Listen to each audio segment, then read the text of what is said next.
800 साल बाद जब खोला गया जगन्नाथ पुरी मंदिर का रहस्यमयी तहखाना, तो जो देखा वो सोच से भी परे था। अंदर का नजारा देख हर कोई सन्न रह गया। क्या यह ईश्वर का चमत्कार था या फिर किसी अनजाने रहस्य का पर्दाफाश? क्या सच में भगवान श्री कृष्ण का हृदय आज भी धड़क रहा है, या फिर सदियों से छुपा यह तहखाना किसी अलौकिक शक्ति का प्रमाण है? आखिर ऐसा क्या था वहाँ जिसने इतिहास और विज्ञान दोनों को सोचने पर मजबूर कर दिया? चलिए इस रहस्यमयी सफर पर चलते हैं और जानते हैं वो अद्भुत सच जिसने सबका दिमाग हिला दिया। कहा जाता है कि भगवान श्री कृष्ण ने इसी मंदिर में अपने शरीर का त्याग किया था। उनका पूरा शरीर पंचतत्व में विलीन हो गया, लेकिन एक चीज बची रही, उनका हृदय। माना जाता है कि यह हृदय आज भी जगन्नाथ मंदिर में विशेष रूप से सुरक्षित रखा गया है और यह अब भी धड़क रहा है। इसे मंदिर के एक गुप्त हिस्से में रखा गया है जिसे आम लोग देख नहीं सकते। हाल ही में जो घटना सामने आई उसने हर किसी को चौंका दिया। जगन्नाथ मंदिर का इतिहास सैकड़ों वर्षों पुराना है और यहाँ कई तहखाने मौजूद हैं जिनमें से कुछ अब तक खोले नहीं गए हैं। लेकिन जब 800 साल बाद एक बंद तहखाना खोला गया तो उसके भीतर जो मिला उसने सबको हैरान कर दिया। माना जाता है कि इन्हीं तहखानों में से एक में भगवान श्री कृष्ण का हृदय आज भी धड़क रहा है और इसकी रखवाली कई विशालकाय जहरीले सांप कर रहे हैं। इन तहखानों में भगवान श्री कृष्ण का खजाना भी गुप्त और सुरक्षात्मक तरीके से मौजूद है। लेकिन क्या हुआ जब दिल्ली के रहने वाले 25 वर्षीय युवक ने भगवान जगन्नाथ के मंदिर में घुसकर सदियों से बंद पड़े तहखाने को खोल दिया? अंदर का नजारा देखकर वह युवक कई दिनों तक होश में नहीं आया, और जब वह होश में आया तो उसने जो बयान दिया उसे सुनकर हर कोई चौंक गया। क्या वास्तव में भगवान जगन्नाथ के इस मंदिर में चमत्कारी शक्तियां हैं? क्या सच में वहां श्री कृष्ण का हृदय धड़क रहा है? इन सभी रहस्यों को जानने के लिए आपको इस कहानी को अंत तक पढ़ना होगा। ऐसे रहस्यों को जानकर आप भी गदगद हो जाएंगे। जो भी व्यक्ति कमेंट बॉक्स में जय जगन्नाथ लिखेगा, भगवान जगन्नाथ उसे बहुत जल्द पुरी बुलाएंगे। दोस्तों, पुरी के जगन्नाथ मंदिर में भगवान जगन्नाथ के साथ साथ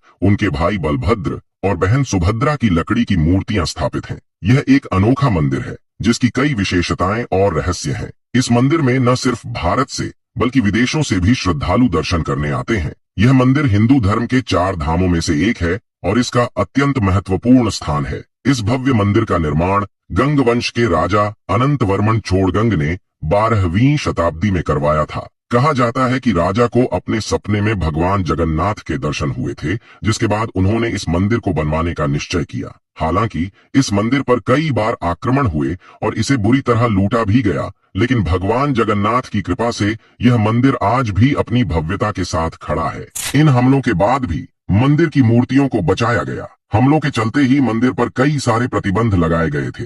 यदि वर्तमान की बात करें तो ओडिशा सरकार ने पुरी जगन्नाथ मंदिर के चारों द्वार एक बार फिर खोलने का निर्णय लिया था।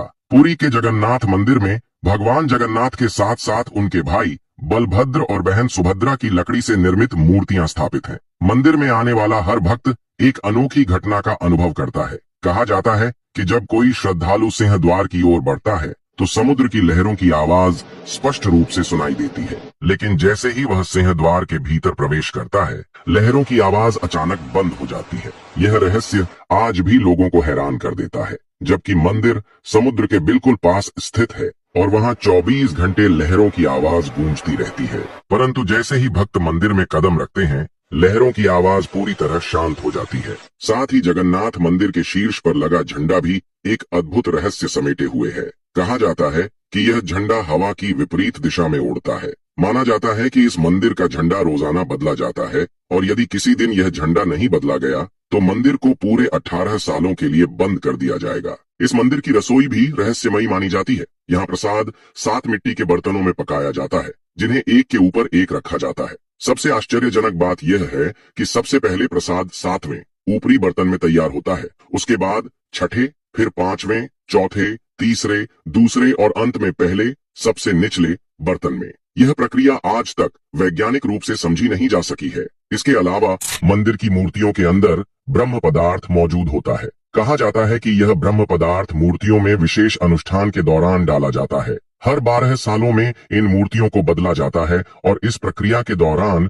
पूरे शहर में बलि प्रथा का पालन किया जाता है। कोई नहीं जानता कि यह ब्रह्म पदार्थ वास्तव में क्या होता है, लेकिन मान्यता है कि यही तत्व मूर्तियों के अंदर प्राण डालता है, जिससे भगवान श्री कृष्ण, उनके भाई बलभद्र और बहन सुभद्रा की मूर्तियों में जीवन का संचार होता है। आपको बता दें कि जगन्नाथ मंदिर में केवल सनातनी हिंदू ही प्रवेश कर सकते हैं। इस मंदिर में गैर हिंदुओं के प्रवेश की अनुमति नहीं है। मंदिर के एक गुप्त तहखाने में स्थित रत्न भंडार को साल 2024 में खोला गया था, जहां अमूल्य खजाने और रत्नों से भरी सामग्रियां मिली। इनमें भगवान श्री कृष्ण के आभूषण, पोशाकें और दुर्लभ रत्न शामिल थे।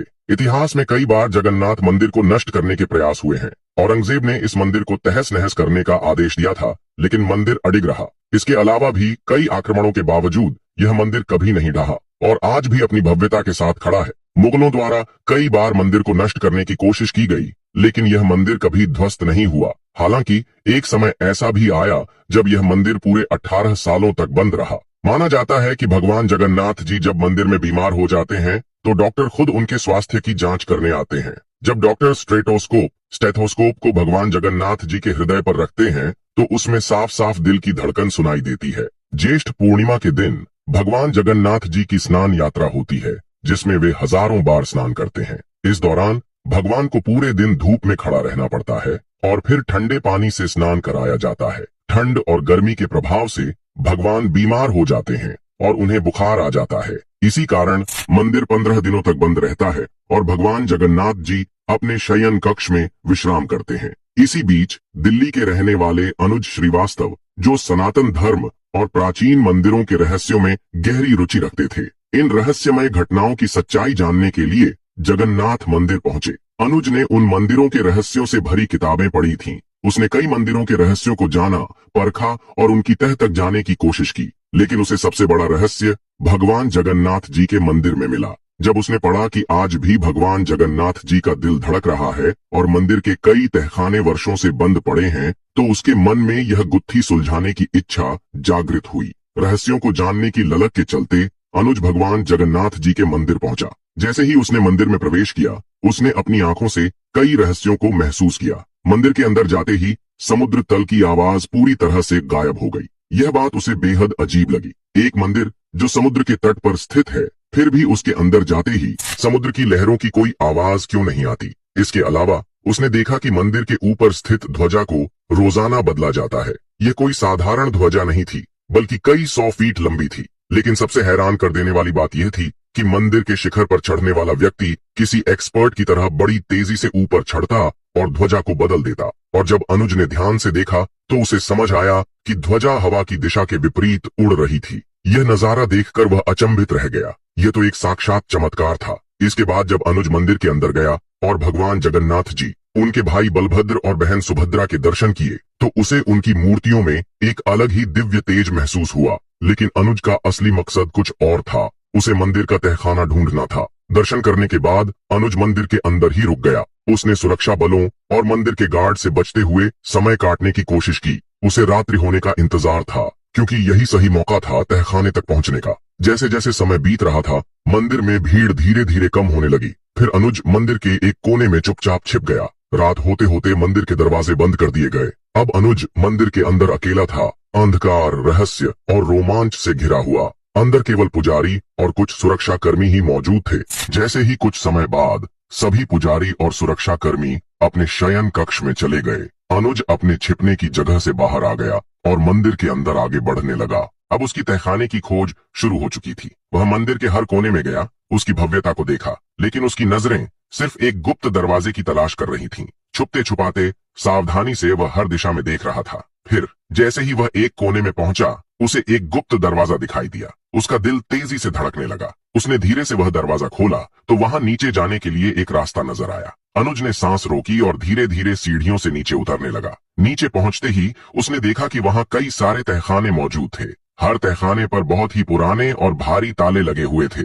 माहौल में एक अजीब सी रहस्यमयी शांति थी। क्या अनुज इन तहखानों के पीछे छिपे गहरे रहस्यों को खोज पाएगा, या फिर कोई अनहोनी उसका इंतजार कर रही थी? ये वही तहखाने थे जिनमें से कुछ पहले ही खोले जा चुके थे, जबकि कुछ अभी भी बंद थे। कहा जाता है कि इन तहखानों में भगवान जगन्नाथ जी का खजाना मौजूद है, जिसकी रक्षा कई जहरीले सांप कर रहे हैं। मान्यता यह भी है कि इन तहखानों में भगवान श्री कृष्ण जी के आभूषण और वस्त्र आज भी सुरक्षित हैं। लेकिन अनुज को इन आम तहखानों में रुचि नहीं थी, बल्कि वह उस गुप्त तहखाने की तलाश में था जहां भगवान श्री कृष्ण जी का हृदय आज भी धड़कता है। अनुज को यह भी पता था कि ये आम तहखाने तो आसानी से मिल सकते हैं, लेकिन वह विशेष तहखाना ऐसे ही नजर नहीं आएगा। अनुज ने हर कोने की बारीकी से जांच की, हर जगह ध्यान से देखा और फिर उसे एक और तलघर दिखाई दिया। यह तलघर पहले वाले से भी ज्यादा रहस्यमयी था। इसके मुख्य द्वार पर एक विशाल पत्थर रखा हुआ था। अनुज ने साहस जुटाया और जैसे ही उसने वह भारी पत्थर हटाया, उसके सामने एक गुफा जैसा रास्ता खुल गया। अनुज ने बिना देर किए गुफा के रास्ते में कदम रखा और वह और नीचे उतरने लगा। उसकी सांसें तेज हो रही थीं, दिल की धड़कन बढ़ रही थी और फिर अंततः उसके सामने वह तहखाना था जिसकी तलाश में वह दिल्ली से पुरी के जगन्नाथ मंदिर तक आया था। उसके पास टॉर्च थी जिससे वह गुफा के अंदर आगे बढ़ता गया। कुछ मीटर चलने के बाद उसके सामने एक बहुत ही पुराना दरवाजा दिखाई दिया। ये वही दरवाजा था जिसकी तलाश अनुज को थी। अनुज ने दरवाजा खोलने की कोशिश की, लेकिन हैरानी की बात यह थी कि उस पर कोई ताला नहीं था, न ही कोई सुरक्षा के इंतजाम थे। फिर भी दरवाजा टस से मस नहीं हो रहा था, मानो वह अंदर से बंद हो या फिर कभी खुलने के लिए बना ही न हो। अनुज ने घंटों तक कोशिश की, लेकिन दरवाजा हिला तक नहीं। थककर वह दरवाजे के पास बैठ गया और फिर उसकी नजर एक अजीब से पत्थर पर पड़ी जो कि जमीन से जुड़ा हुआ था। यह पत्थर बहुत पुराना और रहस्यमयी लग रहा था। अनुज को महसूस हुआ कि यह कोई साधारण पत्थर नहीं हो सकता। वह पत्थर एक शिलालेख के समान प्रतीत हो रहा था। जैसे ही अनुज ने उस पत्थर को हाथ लगाया और सरकाया, वह दरवाजा अपने आप खुल गया। अनुज यह देखकर काफी हैरान था, लेकिन उसका मकसद पूरा होने के करीब था। जैसे ही वह दरवाजे के अंदर गया, उसे एक चमकदार चीज दिखाई दी। धीरे धीरे जब वह और अंदर बढ़ा तो वहां भगवान जगन्नाथ जी की एक मूर्ति थी, लेकिन यह कोई साधारण मूर्ति नहीं थी। यह साक्षात जीवित मूर्ति प्रतीत हो रही थी। अनुज उसे ठीक से देख भी नहीं पा रहा था, क्योंकि उस मूर्ति से एक दिव्य तेज निकल रहा था। अनुज ने अपनी छोटी छोटी आंखों से उस मूर्ति की ओर देखा तो उसे साक्षात भगवान जगन्नाथ जी के दर्शन हुए। ऐसा लग रहा था जैसे भगवान स्वयं जीवित अवस्था में उसके सामने खड़े हों।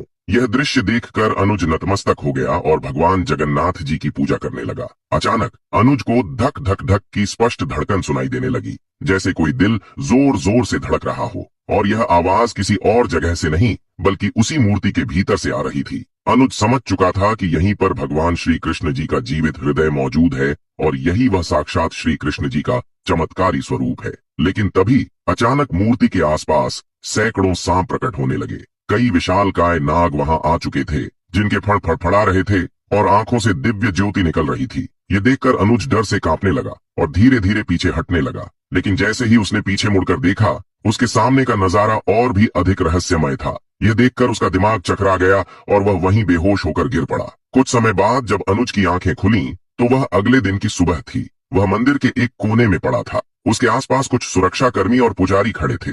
जैसे ही अनुज होश में आया, वह हैरान था, क्योंकि वह तो तहखाने में बेहोश हुआ था, लेकिन अब मंदिर के बाहर आ चुका था। उसे ऐसा लग रहा था मानो उसने कोई सपना देखा हो, लेकिन यह सपना था या हकीकत, वह खुद भी समझ नहीं पा रहा था। जब उसने वहां खड़े सुरक्षा कर्मियों और पुजारियों को देखा तो वे अनुज से सवाल करने लगे। अनुज ने कहा, मैं तो यहाँ पर दर्शन कर रहा था और पता नहीं कल शाम के समय चक्कर खाकर गिर गया। अब जब मेरी आंख खुली तो मैं यहाँ हूँ। इसके बाद अनुज को पानी पिलाया गया और फिर उसने दोबारा भगवान जगन्नाथ जी के दर्शन किए। इसके बाद अनुज अपने घर लौट आया, लेकिन उसके मन में लगातार सवाल उठ रहे थे। क्या उसने सपना देखा था या फिर वह सब कुछ वास्तव में हुआ था? अगर यह हकीकत थी तो वह बेहोश होकर तहखाने से बाहर मंदिर के प्रांगण में कैसे पहुंचा? उसके मन में असंख्य प्रश्न उठ रहे थे, लेकिन एक बात तो सुनिश्चित थी, अनुज अपना मकसद पूरा कर चुका था। उसने साक्षात श्री कृष्ण जी के दर्शन किए थे। दोस्तों, आपको क्या लगता है, क्या अनुज के साथ घटी यह घटना सत्य थी? क्या वह सच में उस गुप्त तहखाने में पहुंचा